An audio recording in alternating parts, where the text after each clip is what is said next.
Good evening. Welcome to ITV News Meridian. Tonight's headlines here in the south. The grandmother who fell to her death from a motorway bridge after suffering a mental breakdown. Her family says she'd still be alive if Southern Health had done their job. I am not convinced in any way, nor is our family, that this will not reoccur again.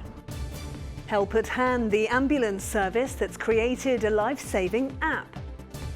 Poppy preparations are in full bloom as this year's appeal gets underway ahead of Remembrance Day. And a horror story from Bournemouth, the Frankenstein Festival that's celebrating 200 years of this iconic creation.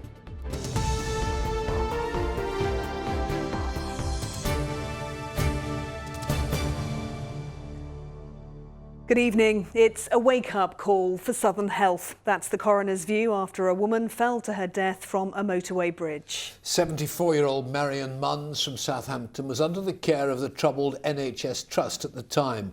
Her family say they could see her mental health state worsening, but no one listened. In a letter obtained by ITV News Meridian, the then Chief Executive, Katrina Percy, apologised and said the death was preventable. Sally Simmons has the story. The daughters of Marion Munns say she was a happily married, loving mother of two, grandmother of three. Doting or quite strict? She was doting to them, strict with us. But today's inquest heard that in 2014, depression took hold of the former nurse. After hospital treatment, she was placed in the care of Southern Health. 1 year on, last November, Mrs. Munns, in a manic, probably psychotic state, broke free from her husband and daughter, jumped out of a window, walked 2 miles in the dark and fell from a bridge over the M27. Mum felt that I was there to gang up on her with my father, to have her sectioned. That's what she felt. In his summing up at Winchester today, the coroner Graham Short said that no plan could have prevented the death of Marion Munns, but that it served as a wake-up call to the older person's mental health team whose care she was under. The coroner said Mrs. Munns was in denial over her mental health, but accepted that Southern Health had no risk assessment in place or crisis strategy. On November the 12th, when Kim called in a panic, the court heard she was told the office was about to close to do her best and call 999 if worried. Marion deserved more. She was always there for everyone else. But when Marion wanted something, it wasn't there, was it?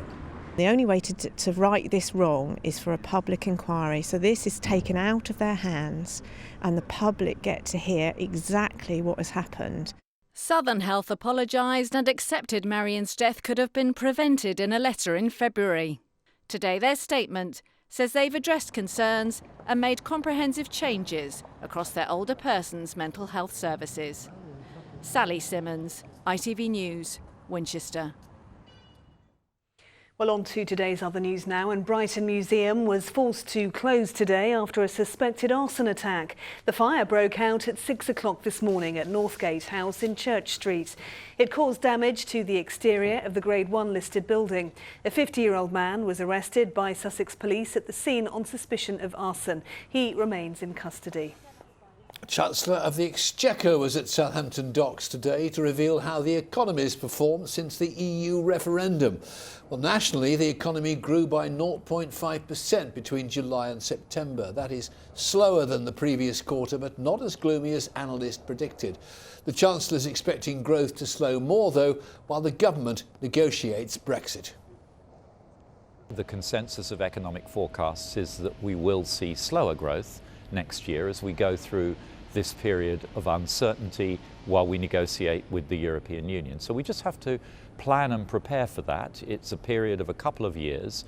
When we get to the end of it, we will know exactly what our relationship with the European Union is going to look like in the future, and then British industry and British business, as it always does, will adjust to that new reality.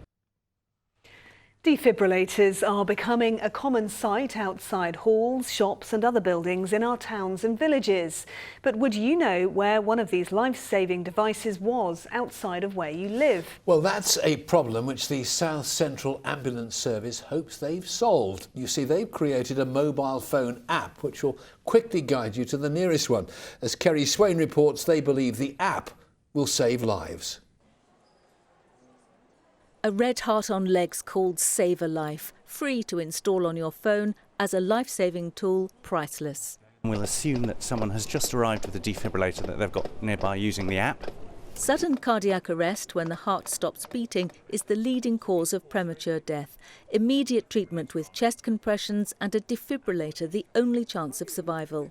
In seconds, the new app shows the location of the nearest defibrillator and gives vital first aid demonstrations. When the second person returns with the defibrillator, maintain chest compressions and breaths for children and babies. The situation is very urgent in that people are literally dying in front of you, and seconds really do count in terms of starting resuscitation. The survival rates from cardiac arrest are around 10% at best, but if you can get a defibrillator to someone, then survival rates can be as high as 60%. Sam Mangoro was only 16 when he suffered a cardiac arrest in a PE lesson. His life saved because his school in Romsey had a defibrillator. Now everyone in Hampshire, Oxfordshire, Berkshire and Buckinghamshire is marked. I collapsed. Absolutely no warning. It just happened. Stopped breathing, no oxygen to the brain, was literally dead for half an hour. None of us have any idea when this is going to happen to us. We're going to suddenly come across somebody in the street, in the tennis court, anywhere, and you need to be able to access a defibrillator quickly. Saved my life. I certainly wouldn't be sitting here having a chat with you now if it hadn't gone quite the way as it had. South Central Ambulance Service has designed the new app to allow every ambulance trust in the country to upload the location of all its defibrillators, and there's a function for new ones to be added, a life-saving register in your hand. Kerry Swain, ITV News. Now, Her Majesty the Queen and the Duke of Edinburgh were visiting Dorset today. They travelled with Prince Charles and the Duchess of Cornwall to Poundbury, which is just outside Dorchester. The Prince of Wales has helped to design the experimental new town, which features a mix of shops, cottages, townhouses and businesses. The Queen also unveiled a 9-foot VAT statue of the Queen Mother in the village square. Poundbury will have 5,000 residents when it's finished by 2025. In football, Southampton travel to Arsenal in the quarter-finals of the EFL Cup. Saints booked their place with a 1-0 win over Sunderland last night. Soufiane Boufal scored his first goal for the club in the second half, and it was a strike worthy of winning any match. Manager Claude Puel used the game to give his younger players some experience. 6 of the starting 11 were academy graduates. Right, you're watching ITV News in the Meridian region. Coming up, Simon Parkin will be here with the latest weather forecast. Plus, he's talking about pumpkins. Have you carved up something creative yet?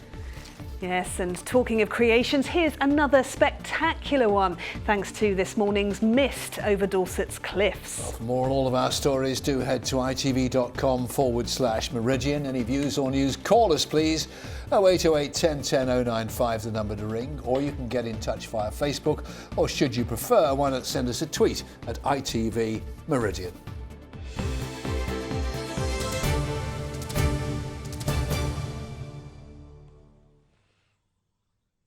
Well, we all know traffic across our region is getting worse, and sitting in it can be pretty stressful and very frustrating. Well, today, Highways England has announced a multi-million-pound scheme to help some of our most congested roads. Indeed, in total they've earmarked £605 million worth of improvements for the south. It'll be spent on roundabouts, junctions and road widening. A consultation on the different schemes will take place between now and March. Some of the most notorious hotspots the money will be spent on include the A27 from Lewes to Polegate, the M271 in Southampton, the M25 at junction 10 for Wisley, and in Hampshire the A31 at Ringwood. Mike Pearce reports. Congestion from bad to worse. At times it feels like it's quicker to walk. But Highways England say it does have a plan. Today, consultation got underway on the first of a number of schemes aimed at helping some of our key bottlenecks. M25 users say it's about time. Oh, quite dreadful on a really bad day. You're just stuck in queue, moving at about 5 miles an hour and seemingly getting nowhere. Took my wife to Gatwick this morning. Yeah, obviously at the junctions, that's where it all slows up, doesn't it? An Heathrow terminal, all the junctions basically. I have to allow an hour and a half for my journeys, over 2 hours sometimes. The A27 between Lewes and Polegate is notorious. So now £75 million will be spent on improvements, particularly at junctions. There are also 2 options for a bypass at Selmerston, up to 2.5 miles long. The A27 scheme is the first to be consulted on. The others will follow in the coming weeks. We are looking at junction improvements in 4 locations and some cycleway improvements and a small bypass of one of the villages. We've got a range of options here. We haven't decided what we're going to go forward with yet. That's why we want the public to come and talk to us, and we want to hear their views. It should be dual carriaged all the way to Lewes. So I think this is not enough? Not enough, yeah. You need to think future. The M271 in Southampton is another area set to be improved. In my opinion, there should, I know you've got dedicated bus lanes, I think there should be dedicated freight lanes for HGV vehicles. I don't think there is an answer, you just have to grin and bear it. The work's going to have to be done. If they're going to spend money on the roads, then that's great. There is congestion on this end before you get into Southampton, and of course when you go off the M25. For those who use our roads, the frustration goes on. For the planners, solving the congestion problem is a never-ending challenge. Well, Mike Pearce is live for us on the M25 this evening. Mike, it sounds like a lot of money, but can it really make a difference to our really terrible traffic situation? Yes, indeed, like on the M25, and I can say tonight it has been living up to its reputation as a car park.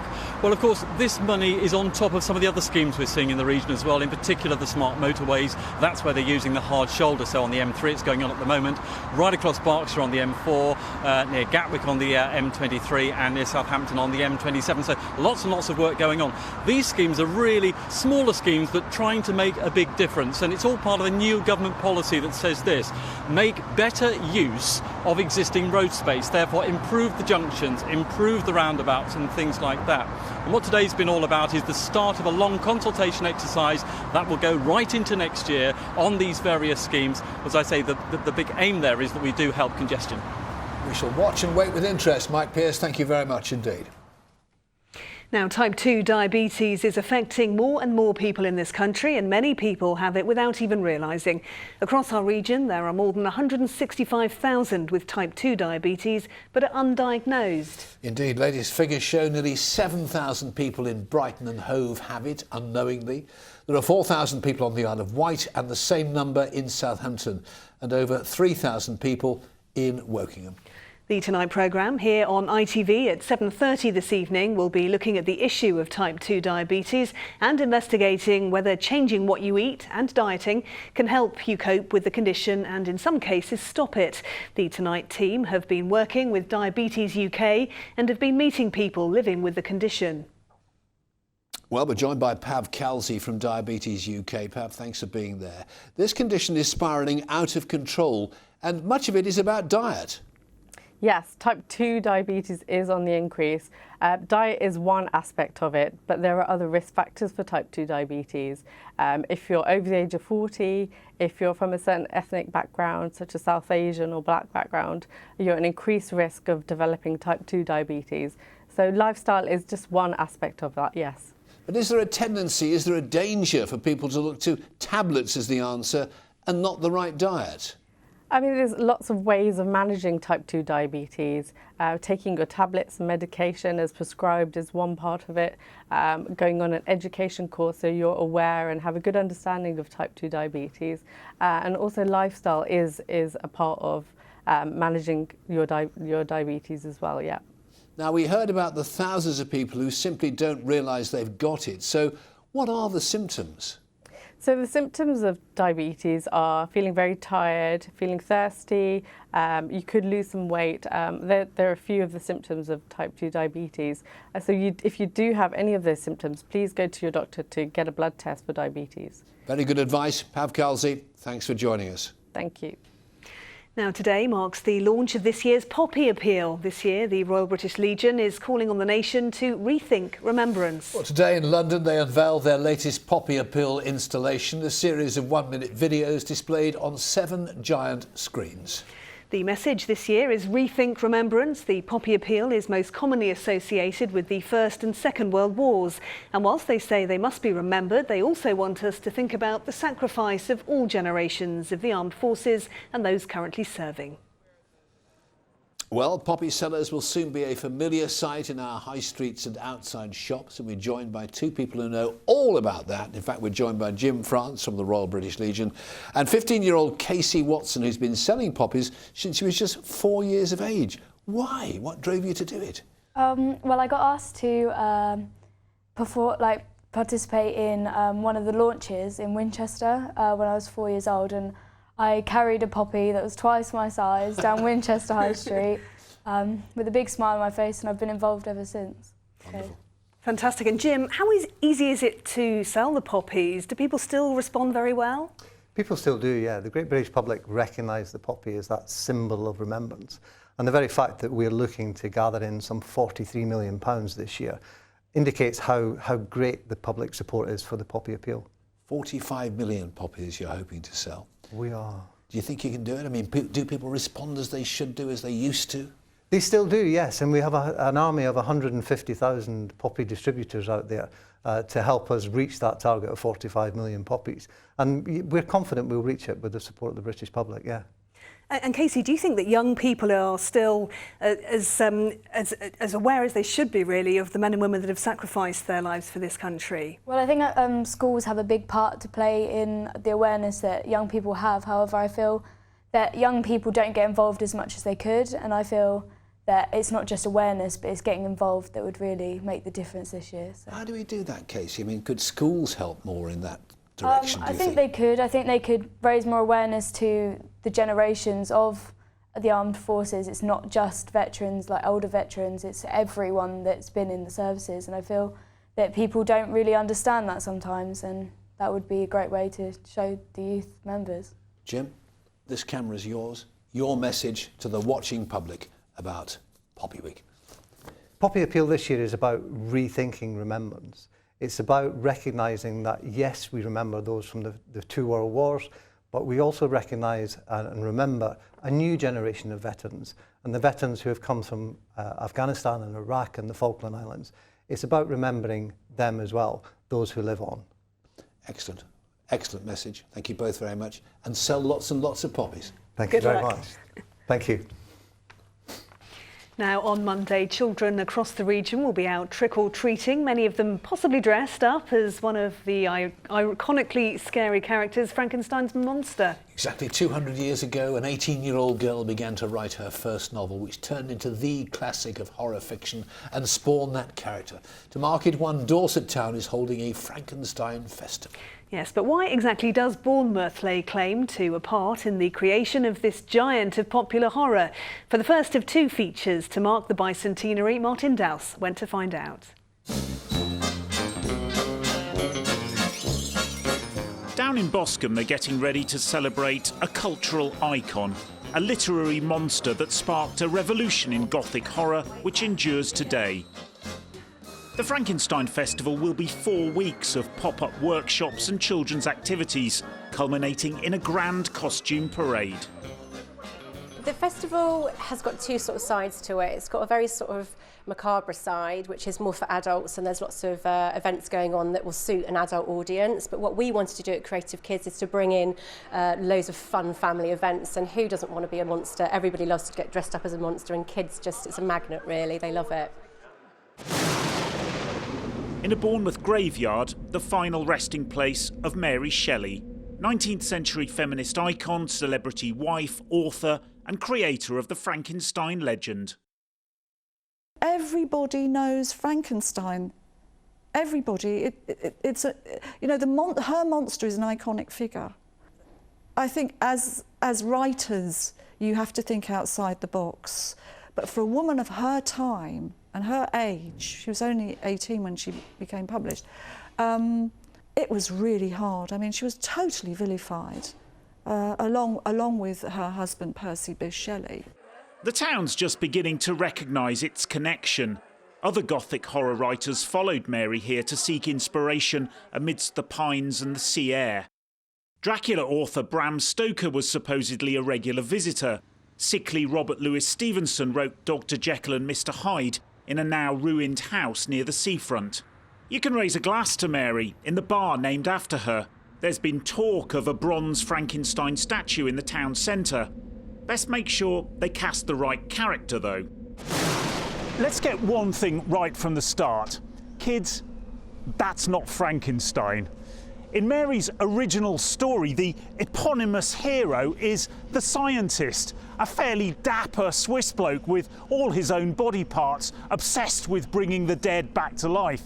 In the novel, this chap is referred to only as the creature or the monster.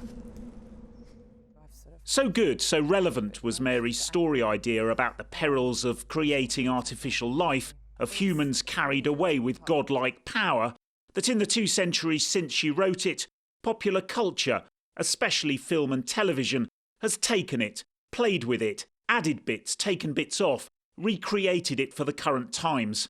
Until Frankenstein has become almost mythological, a generic bogeyman with a life of its own outside the book that created it. I think it's, if you look now, it's particularly pertinent with the idea of robots, virtual reality humans, cyber humans.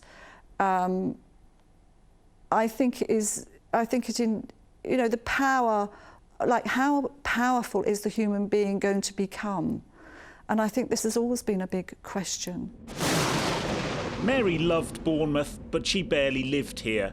Hers was mainly an unsettled bohemian life with her wayward poet husband Percy. Tomorrow we'll find out how it was Mary's children who left the real legacy for Bournemouth, how the idea for Frankenstein came about, and we ask, did Mary really write it? Martin Dowse, ITV News. Oh, the curse of Frankenstein. It's normally the curse of the weatherman, really, isn't it? There was no need for that, was there? But equally as scary as the weather forecast and Frankenstein is that it's Halloween on Monday. Yes, it is. So a lot of people have been doing clever things with knives and pumpkins. Here's a very clever ITV one. But here are some of the ones that have come in for us. So we can't not start with Frankenstein from Alistair Atkinson in Yateley, who's been doing them for a few years. One of his other ones here, look, is Freddy from Nightmare on Elm Street. He's doing something Star Wars this year. This is from Ali Riley in Sherfield-on-Loddon, an expert carver. That's her Mexican-inspired pumpkin. Brilliant. And Vicky in Charlbury sent in this picture of Chloe Kirby, aged 21 months, checking her pumpkin is ready. It's either a whopper of a pumpkin or Chloe's very tiny.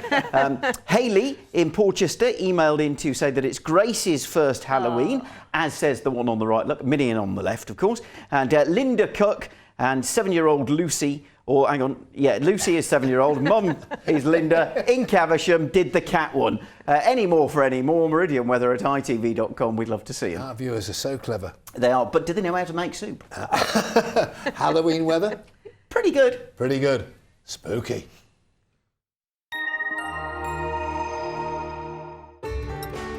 From blizzards to pool, driving through Europe. Eurotunnel the Shuttle sponsors ITV Meridian Weather. Well, as planned, there was a bit of a spooky gloom around first thing this morning, and thank you for all of the pictures that came in. This was Tony's view of a murky Blandford at around 8 o'clock this morning, and if you're wondering what the mist looked like from above, well, say thanks to Mike Gibbs, who climbed Ditchling Beacon in order to take this picture of the gorgeous mist sitting further down below. Now, there will be a bit more mist and murk as we head through the next few nights and into the next few mornings, but not quite so widespread and dense as the stuff we saw last night. And you'll also notice that it's going to stay relatively mild. Highs of around 15, 16 degrees for the next couple of days is well above where we should be for the time of year. And when you consider that it's almost November, actually pretty good going. For tonight, it's going to stay mostly mild thanks to the cloud cover. There'll be a few clear spells, and again, that's where we'll see some mist and fog developing. But all the while, temperatures generally staying up to around 10 or 11 degrees, maybe 8 or 9 in some rural spots. So not a cold start start to Friday. Again, any mist should lift fairly quickly. Bit of cloud knocking around tomorrow, so there'll be more in the way of bright spells rather than massively blue sky moments, but certainly some decent bits to the day. And temperatures in any sunshine are going to climb up to around 14, 15 degrees, with the winds staying relatively light, around 5, maybe 10 miles an hour. As for your high tide times, well, you can see Poole Harbour around 9:15 in the morning, then 7:30 in the evening. And then as we head into the weekend, well, there will be a fair bit of cloud around. You'll also notice that the nights will be a bit chillier as well. And yes, there will be more murk to wake up to some mornings. Eurotunnel the Shuttle sponsors ITV Meridian weather. Well, that mist was quite something this morning, wasn't it? Hey, but have a look at this video. This is amazing. This was shot by James Loveridge, who lives in Burton Bradstock in Dorset. Greeted by that amazing sight at West Bay. It's a bank of troublesome fog flowing over the cliffs like a waterfall. So he filmed it, did a clever time-lapse thing, and created this beautiful video. Isn't it amazing? Looks like some clever bit from X Factor. Incredible. Amazing stuff. Well, in just a moment, we've got the ITV Evening News with Alistair Stewart and Charlene White. Rachel Scott, Outlet News for now, though. From the whole team here at ITV Meridian, thanks for watching. Bye-bye. Bye-bye.